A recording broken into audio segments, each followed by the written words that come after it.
One. Hey, it's great to be back with Lucia. There's something I want to say because I've been getting some feedback with regards to this technology of being able to interact with the citizens of St. Lucia. This is real. There's no script that I'm reading from, and when people see me look off camera, it really is I have some people in the room who are giving me the questions that you're actually asking. So it's real-time questions with real-time answers. So I just wanted to make that clear because some people felt that maybe this was scripted. It's not scripted in any way. So today I really wanted to come out and respond, and then generally it's not my place or my style to come out and respond to some things that some people say.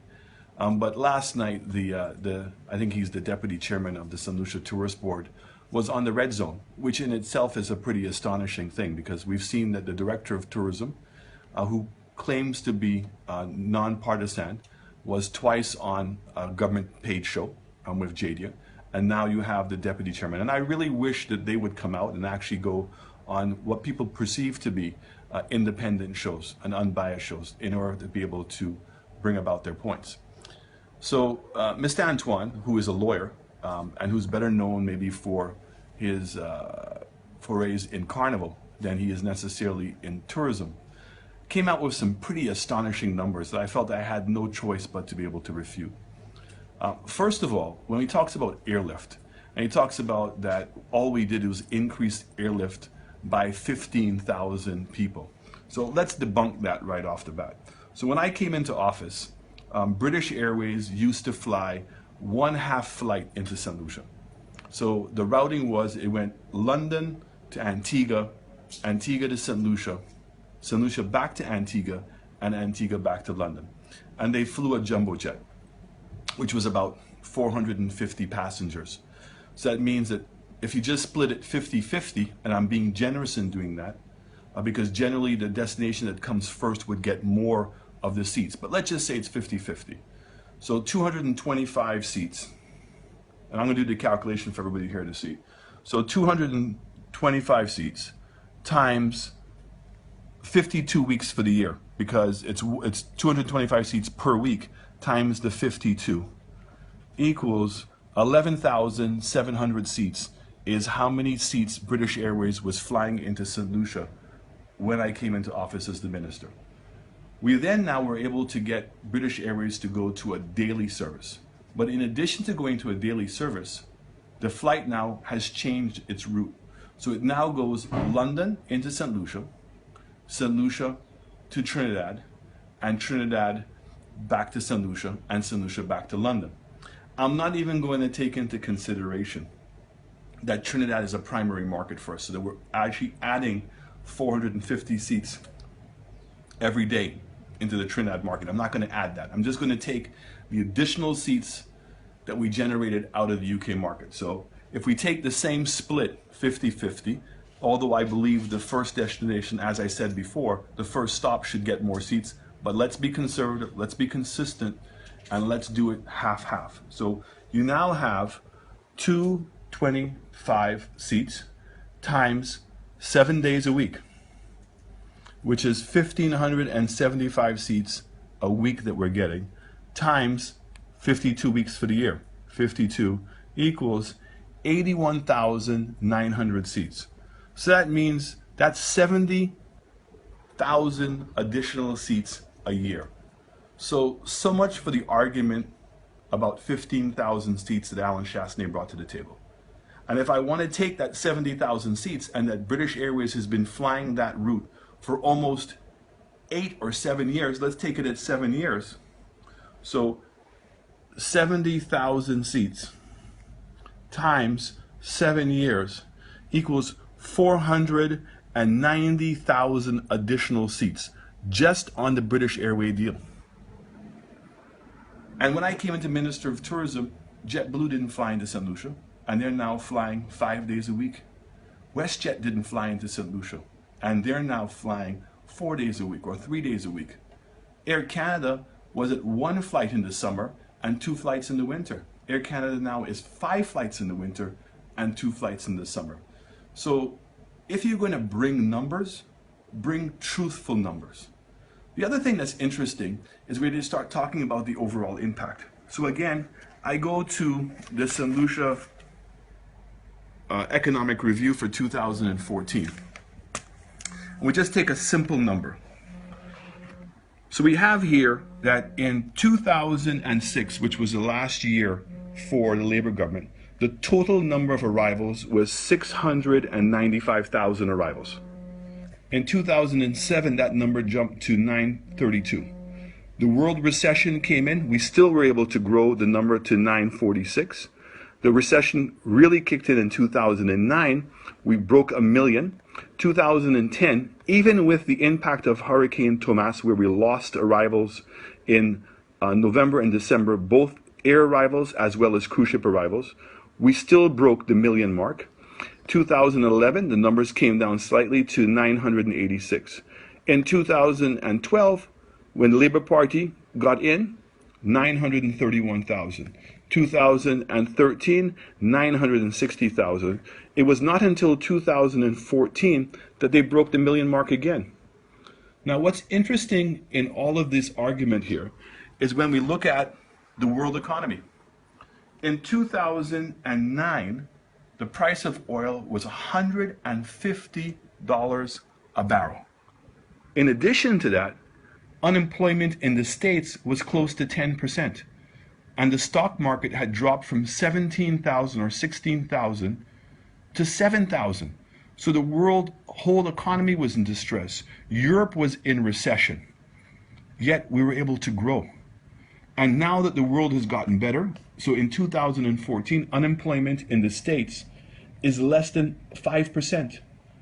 The stock market is now stronger than ever before. It's back up to the 17,000 mark.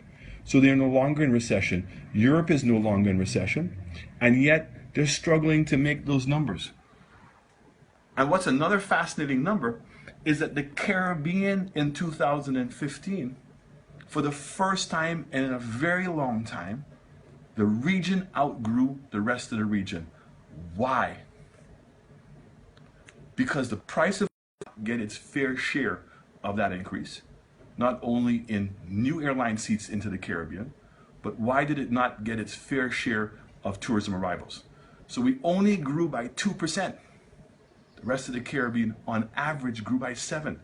Places like Aruba and Barbados grew double digits. In the case of Aruba, 15%. Barbados, 15%. Grenada, I think it was 9 or 10%. So how come we're only growing 2%? So I would just say to the tourist board, the numbers do not add up. If we are going to grow tourism, and we're going to grow tourism to the benefit of all St. Lucians, the first thing that we must be is truthful to ourselves. So I want to quote the St. Lucia Tourist Board. In a press release that they wrote on the performance of St. Lucia's tourism industry over the past 4 years, they said very specifically, other encouraging trends include comparable growth in the cruise sector. This sector continues to enjoy steady increases and has contributed to the direct positive impact to the growth of tourism sector, as well as having a tangible positive impact on the other sectors as well. This growth coincided with the annual increase cruise calls, although it was generating by 52 additional calls between 2012 and 2015. So how did we get into this argument in the first place? We got into this argument because in the Tourist Board report for January, where the Tourist Board reported that arrivals were down 2.8%, but more significantly, bed nights was down 15%. So it means that the revenue generated from tourism from stayover arrivals is down considerably. And let me say how laughable what Mr. Antoine was trying to say. Talked about B&B and statistics. The statistics are collected at immigration. People put down if they're here as a visitor and then how long they're going to stay here. So that has absolutely no impact on the reporting of bed nights. None. And if in fact it didn't, then that's an issue that the tourist board needs to get rectified immediately, because you cannot drive a vehicle if you don't know where you're going. And so knowing the impact of tourism is critical in determining our policies moving forward. So we know that stayover arrivals were down. What we've highlighted was that there was no cruise ship numbers. The argument that the tourist board is giving is that there's a glitch, that they've been working with SLASPA to get this worked out because they've not been able to get the numbers. But funny enough, the ferry numbers, which come from SLASPA, were in there. The numbers of stayover arrivals, which come from SLASPA, were in there. And where do the numbers for the cruise ships come? The cruise ship physically comes into St. Lucia, and what they do is they provide what's called a manifest. On that manifest, it tells you how many crew are on the boat and how many passengers on the boat. So let's say you have 4 or 5 ships coming in per week. It's a very simple number. There's nothing electronic, there's nothing complicated about what that number is. Nobody gives a breakdown to that number. It's just the total number of arrivals. We've never measured or been able to measure accurately how many people come off the boat. We always have to estimate by surveys. But the actual number of people who come on a ship, very simple. So the question becomes, here we are in March, how come the St. Lucia Tourist Board has not been able to say what the total number of cruise ship passengers are? And according to them, this is a very significant sector in our economy. The other thing is, we know that the cruise companies do put out an advance report as to what their forecasts for next year are. The reports that we have in our possession suggest that cruise ship arrivals for 2016 are going to be down almost 20%. In some cases, and some ships, up to as much as a 56% decline. I want to hear from the tourist board. Is this true? If it is true, how long have you known that that's the case? And if in fact you do know that the numbers are coming down, what are you doing to rectify the situation? Because when I look at Martinique, their numbers are up significantly. When I look at Grenada, their cruise ship numbers are up significantly. And when I look at Dominica, their cruise ship numbers are up significantly. So what that suggests to me is that there's been no decline to the Eastern Caribbean, but what there has been a change as to where those ships are going. And I want to know why. And what's the tourist board doing about it? I want to hear from the tourist board, not excuses, I want to hear solutions. If in fact we're not keeping pace with the growth of other islands, what are you going to do to change it? More importantly, is the Prime Minister himself came out in October and he repeated the statement again in January that the economy was going to grow by 1.5%. And he was very proud to tell St. Lucians that what?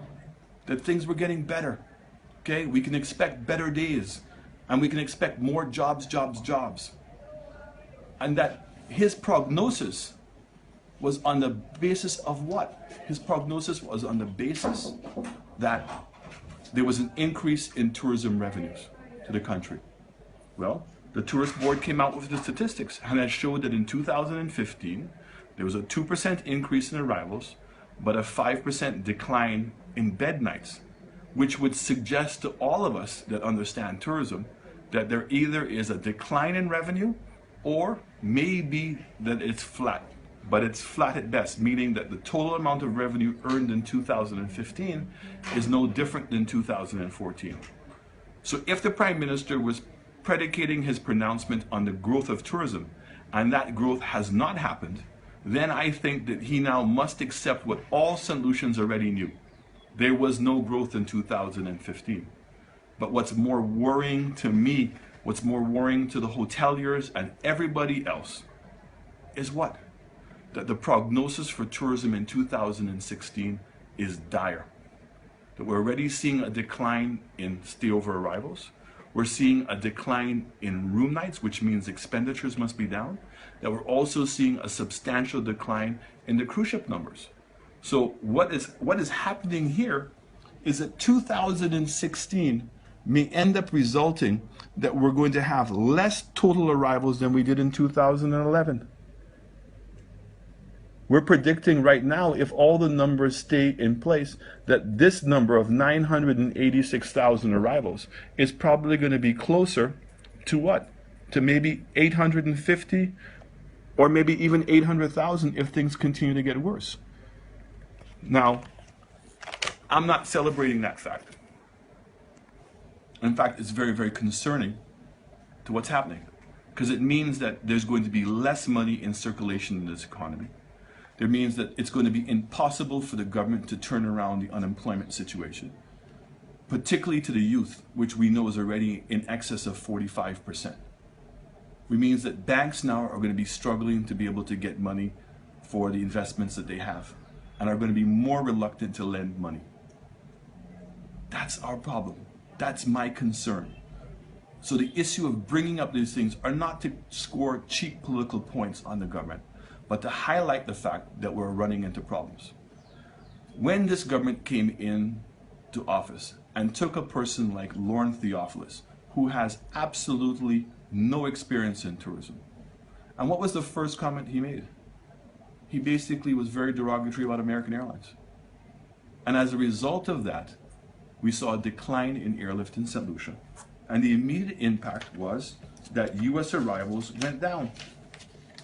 So when we look at the statistics,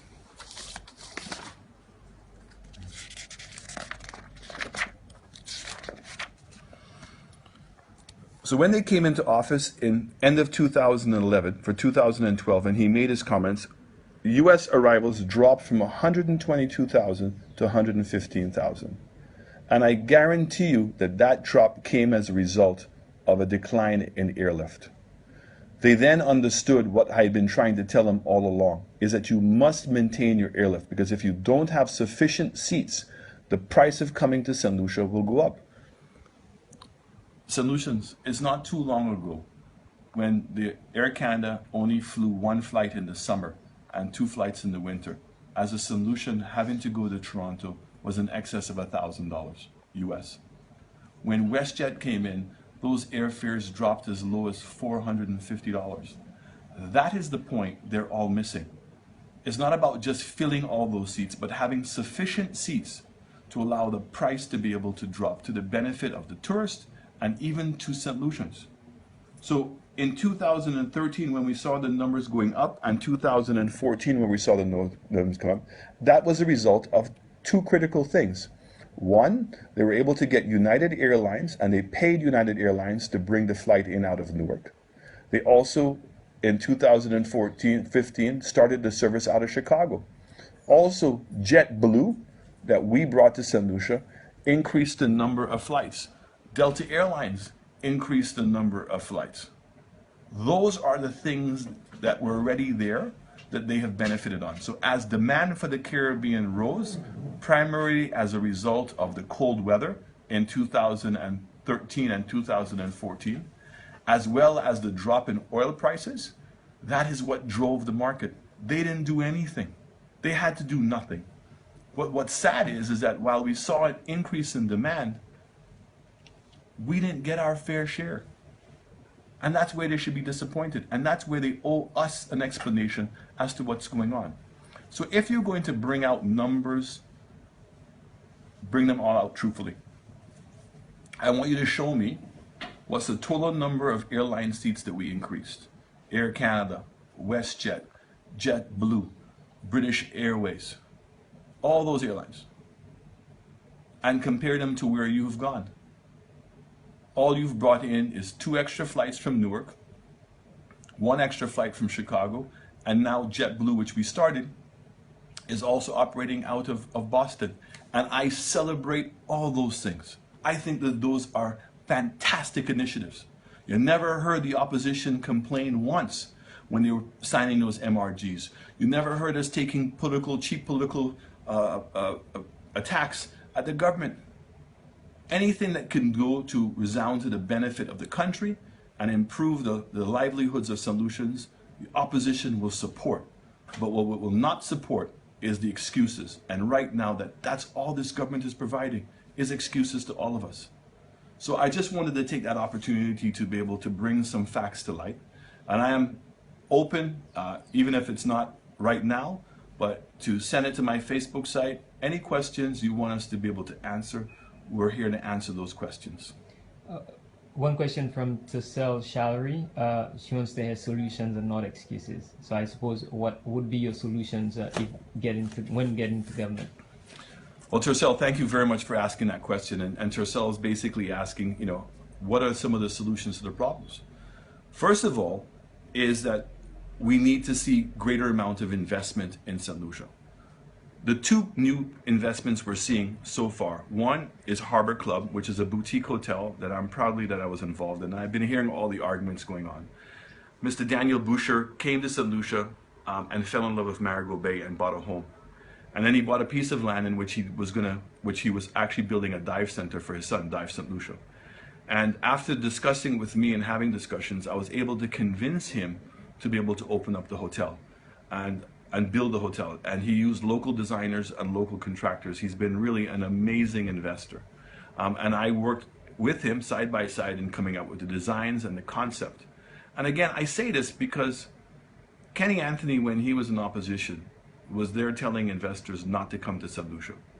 I will never allow politics to mix with business. I will never use opportunities for solutions and to say, well, we have to be in office to see the development. Anything that I can do to better people's lives, I will always do it, regardless of whether I'm in opposition or in government. That, to me, is fundamental. So what would we do? How do you get more investment in St. Lucia? Sorry, the second piece of investment is smugglers. The Bank of St. Lucia lent smugglers over $43 million US. Eventually, the bank had to write off almost $30 million because the property was only sold for 15. The new developers, which are a great company out of Canada, have been wanting to come to St. Lucia in the Caribbean for a very long time and saw that this is a great opportunity to buy into St. Lucia. And they've broken down smugglers, which used to be 450 rooms, and they're now replacing it with 350 rooms. And I know that they have intentions of trying to expand, which I'm ecstatic about. What they're definitely doing is raising the quality of the rooms that you had at Smugglers before, but the number of rooms isn't changing. And then you have now 115 rooms coming in Harbor Club. But we need to see substantial more investment. We need to see St. Lucia's room stock go from 3,500 rooms to at least 7,000 as quickly as possible, because those 7,000 rooms are going to create critical mass for airlift and critical mass for our agricultural sector and critical mass for our transportation and other opportunities. So we would review the incentives that we have on tourism. We think that they're inadequate and they're not competitive with Barbados, Grenada, and other places. We believe that we have to spend more money in the marketplace. So for instance, when the pound went all the way down to 139 and the Canadian dollar dropped from 1 to 1 all the way down to 70 cents, we have to create the demand to make up for that imbalance. And that's where the tourist board has to be substantially more proactive. I am not convinced, and I'm not seeing the fact that they're spending the money in the marketplace. When I saw them spend all this money on Jazz Festival, I founded Jazz Festival. But the fact is, Jazz Festival is a tool to work to the benefit of all St. Lucians. Jazz Festival was already filling all the rooms when we were spending $6 million, when we were spending $5 million. So when you go and spend now more money on jazz, how do you get the benefit? You can't have 2 and 3 people staying in the same room. You can only sell that room once. So what we've been saying is that we want to see a diversification of the festival. We'd like to now turn St. Lucia Jazz Festival into a summer festival. 1 week that specializes in straight ahead jazz, R&B, reggae. Take Carnival now to become the biggest event we have in St. Lucia. And that's where we were going. When I was able to convince our government to put $1 million into Carnival, is because I believe that Carnival should be the biggest event in St. Lucia, not jazz. Why Carnival? Because it's our own culture. So when you hear Tennyson with Ali Ali or Chip Chip, and it's on the radio as the #1 radio station in New York, in Toronto, and London, that's free promotion. And I've always recognized that the diaspora is a critical market for St. Lucia. So, one, change the incentives. Two, review the cost of doing business in St. Lucia. Three, look to develop more tourism. So I believe that View Fort, and I started talking about that, between putting the cruise ship port and getting at least 2,000 rooms in the south next to your international airport. So those are some of the things we want to be able to do. Continue to develop our branding position, and I think that our primary branding position is that we are the most romantic island in the Caribbean, if not in the world. And romance is great because people who go on romantic vacations tend to spend much more money than people in any other sector. And this has obviously been a very tried and tested market segment. We want to see the development of our yachting industry. We want to see now the developing of what we call the villa market. So we need to be able to see the development of more infrastructure, which now brings in village tourism. How can we get more St. Lucians involved in this industry? And it's by creating an environment that they can grow in. So if you fix up the facilities in Groseilliers, in Anse-Lorraine, in Canaries, in Soufrière, in Choiseul, by improving the infrastructure and by allowing small guest houses to be developed, that the government, under our government, will create a company called Village Tourism Incorporated. That if you're going to get incentives, you have to become a member. But you will get accounting systems, you will get management training, you will get marketing platforms, everything to facilitate to make you successful.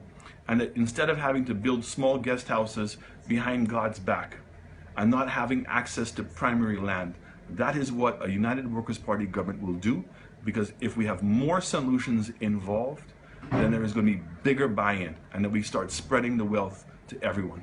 So we have two questions. One, Mr. Chastanet, what is your position on VAT? And that's from Patriot. From? Patriot. On my position on what? What is your position on VAT? Our party has been reviewing VAT. VAT can work when there are certain dynamics in place. As a tax, VAT does not work well when you have to create exemptions, because it becomes a more complicated tax to be able to calculate.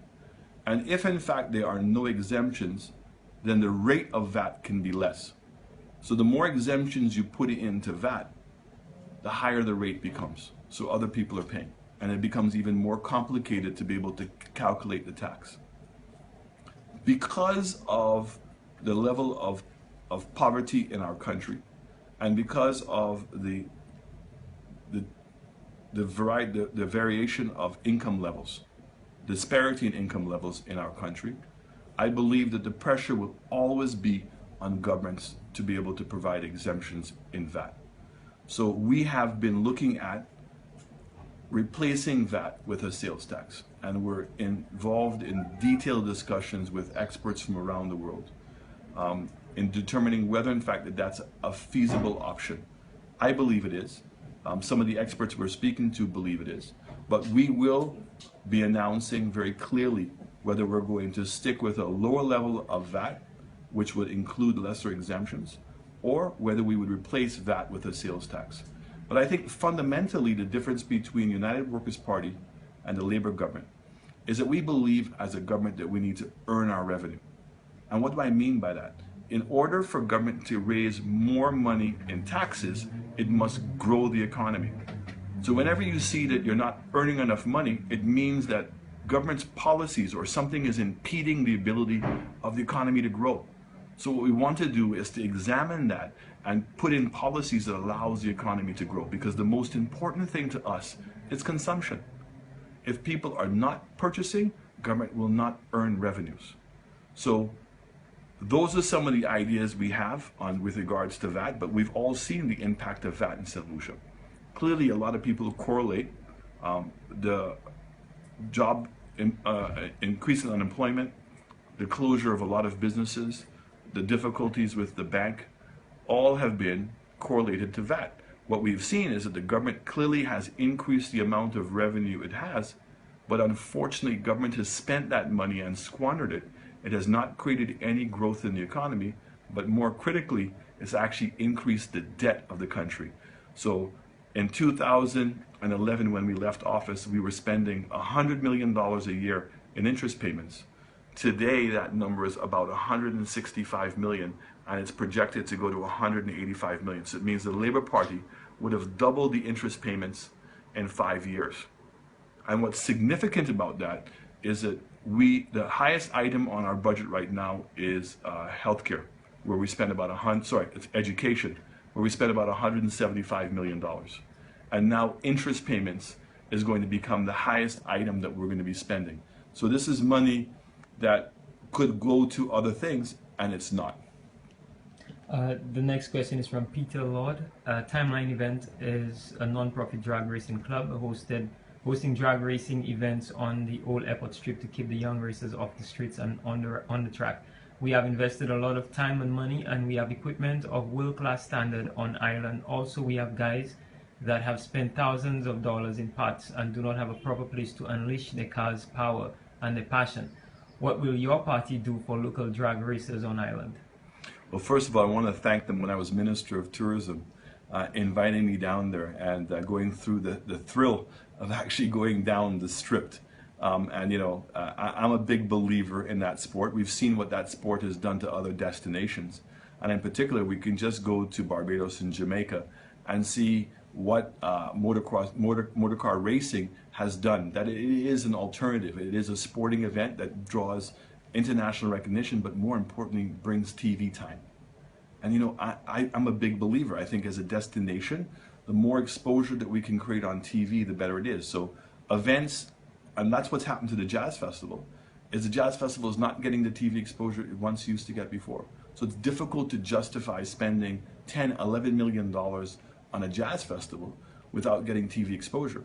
And so the motocross that they're talking about and the car racing they're talking about comes with TV exposure, both regionally and also internationally. So we are big supporters of it, and we believe that we have to find a home for both motocross bicycle and also the car racing and the rally racing as well.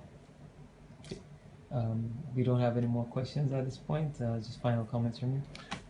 Look, I'm looking forward to continue this conversation with St. Lucia. I just want to thank you all for the opportunity.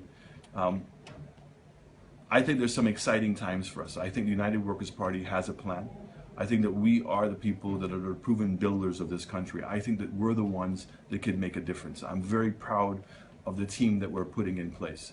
And again, I've asked all of my candidates not to get into the mépris, not to be concerned about what names were called, not to fall for the weapons of mass distraction. Stay focused on what our plan is. Stay focused on delivering St. Lucia and making this country the best place to live, the best place to work, and the best place to visit. That's our goal, that's our focus, and we will not be deterred, and we can do it. So thank you again. Look forward to talking to you soon.